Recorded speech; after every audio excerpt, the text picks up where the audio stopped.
Salut à tous, salut à toutes, c'est Lamiat et bienvenue pour News TMA numéro 7, votre émission hebdomadaire de toutes les actualités d'ici, Marvel ou autres à ne pas manquer de la semaine.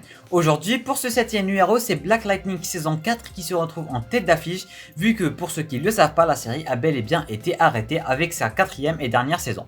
Installez-vous confortablement, mettez-vous à l'aise si vous avez quelque chose à boire, à manger, à bouffer, tout ce que vous voulez. Le petit pouce bleu pour le soutien qui aide quand même pas mal. Si toi tu es nouveau à la chaîne, n'hésite pas à t'abonner ainsi que d'activer les notifications. Tout ceci bien sûr si le contenu global de la chaîne te plaît, sinon je vois pas trop l'intérêt de t'abonner. N'oubliez pas aussi d'aller me suivre sur mes réseaux sociaux, que ce soit Instagram ou Twitter. Je suis super actif, je poste des anecdotes, je poste des news de dernière minute. Alors allez-y, ça prend 2 secondes, ça m'aiderait pas mal. Et sur ce, sans plus tarder, let's go! On commence directement avec notre tête d'affiche et avec DC Comics, Black Lightning, avec une information qui était totalement inattendue. Et oui, après Supergirl, c'est maintenant au tour de Black Lightning qui voit sa série être arrêtée après sa 4ème saison. En ce qui concerne le pourquoi et le comment, on n'en sait rien du tout pour l'instant. En tout cas, tout ceci explique l'annonce du spin-off sur Painkiller. En tout cas, tout ceci nous laisse nous poser énormément de questions, notamment sur l'avenir du Arrowverse qui est quand même vraiment incertain. Mais ne vous inquiétez pas, je ferai une vidéo entièrement dédié à ce sujet dans la semaine. Du coup, n'oubliez pas de vous abonner ainsi que d'activer les notifications, tout ceci pour ne pas rater cette prochaine vidéo. Bref, on enchaîne. Toujours avec la CW et les conneries qu'ils sont en train de faire, eh ben figurez-vous que maintenant ils ont annoncé qu'ils étaient en train de travailler sur une nouvelle série sur Wonder Girl. Pourquoi? Je ne sais pas. Comment? Je ne sais pas. Dans quel but? Je ne sais pas. Mais en tout cas, l'Arrowverse est bel et bien en train de mourir. On change maintenant de sujet, on reste avec DC Comics, mais maintenant on se tourne un peu vers la Snyder Cut. On a bel et bien eu droit à un nouveau visuel sur Steppenwolf, le Steppenwolf qu'on va voir dans cette Snyder Cut, et on peut voir que la différence est clairement frappante. Zack Snyder nous a aussi confirmé qu'on aura droit à 2h30 de scènes inédites, et 2h30 c'est quand même ultra grandiose, c'est quand même un film, hein. 2h30 c'est tout un film, et du coup on ne dit pas non. Et pour finir avec cette Snyder Cut, on a récemment eu droit à une photo du nouveau look que va devoir avoir Deathstroke dans cette Snyder Cut. Terminé avec la Snyder Cut, mais on reste toujours avec DC Comics. Cette fois-ci, j'ai une information qui va plaire à beaucoup de monde, et moi le premier. Warner s'est enfin décidé à nous sortir Wonder Woman 1984, mais cette fois-ci, il ne sortira pas à un seul endroit. Il sortira bel et bien au cinéma pour ceux qui seront ouverts, hein, parce que on n'en sait rien pour l'instant. Mais de deux, il ne sera pas uniquement disponible au cinéma, mais il sortira bel et bien dans HBO Max dès le 25 décembre.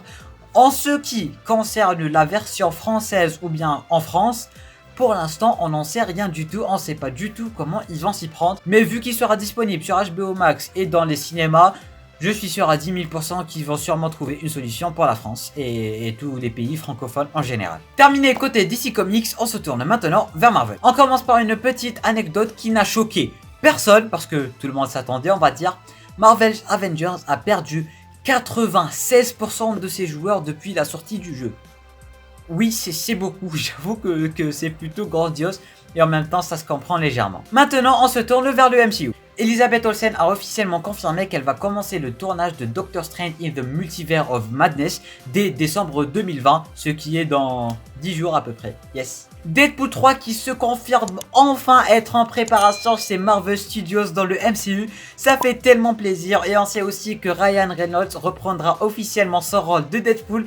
On est content et on prend. Et à première vue, le film sera bel et bien R-rated, ce qui est plutôt cool, et j'aurais aussi du mal à le voir autrement. Et pour finir avec les films et avec le MCU, on connaît enfin la date du début de tournage de Black Panther 2, et oui, il a bel et bien pas été annulé ni arrêté. La date de tournage de Black Panther 2 est prévue pour juillet 2021. En ce qui concerne l'acteur principal, les acteurs, le casting, on n'en sait rien du tout. En tout cas, c'est bel et bien confirmé que l'acteur ne sera pas refait par CGI, ce qui est plutôt cool.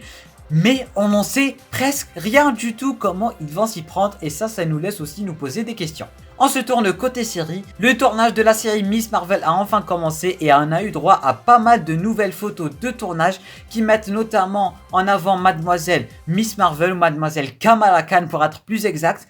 Ici on la voit sous le costume de Captain Marvel, et ici on la voit en vélo avec un casque où il y a le logo de Captain Marvel pour ceux qui l'ont remarqué. Côté WandaVision, je rappelle qu'elle sera disponible dès le 15 janvier 2021 et on vient d'avoir droit à 2 nouvelles nouveau poster de la série 1 très badass et le deuxième un peu moins badass mais toujours badass. Terminé avec Marvel, on se tourne maintenant vers l'onglet autre qui est plutôt chargé cette fois-ci. On commence directement avec le trailer du film Tom et Jerry qui est sorti et qui est quand même plutôt cool et qui donne vraiment d'espoir. Toujours côté ancien dessin animé, apparemment un film sur la Panthère Rose serait bel et bien d'actualité et bel et bien en préparation dès maintenant. Voilà, c'est nouveau, on prend, pourquoi pas, ils sont en train de faire un peu n'importe quoi, mais on dit pas non. On se tourne maintenant vers un tout autre univers, Netflix pour être plus exact. En effet, Stranger Things 4 ajoute 8 nouveaux membres au casting et aux nouveaux personnages dont on a une biographie et une description. Bien évidemment, je ne vais pas en parler dans cette vidéo parce que ça prendra énormément de temps.